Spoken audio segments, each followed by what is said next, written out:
play, I mean, Rango is a hero, wants to be a hero in the film. Who would be your real-life heroes? I got a few. My real-life heroes? Oh boy. Let's see.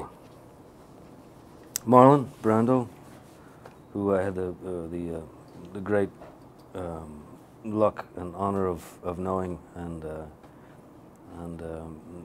getting very close, being very close with. Hunter Thompson, who's another person that I knew very well, and we were super close. Yeah, then it goes on, you know. Jack Kerouac, Vincent van Gogh. Yeah, there's a number of heroes I have. Yeah. Your voice is very different in this film. How did you get into character? How did you create that voice? It was something that Gore and I talked about early on. What I liked about the character was the idea that here's this lizard who's an actor. At the same time, the lizard who's an actor is a chameleon, and he has to adapt to various situations. He has to, you know, put himself in these situations and try to survive, or at least, you know, get himself through. And what I sort of metaphorically kind of likened it to, you know, all human beings, really, all of us, you know, who get in situations and we have to adapt to sort of make our way through the day.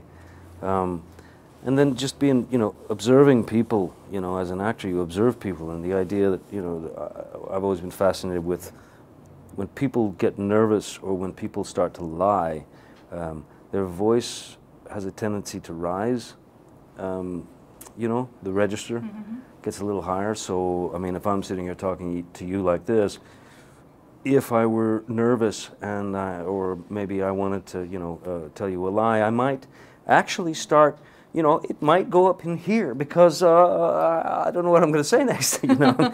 So that was sort of where the voice of Rango came from. It's like a very tight rubber band, you know. You've done amazing roles over over the years. If you could choose one that you feel like more proud of, who would that be? Oh boy, one that I was most proud of. There's a few that I'm very proud of, you know. I mean, I'm proud of them all. They're like old friends.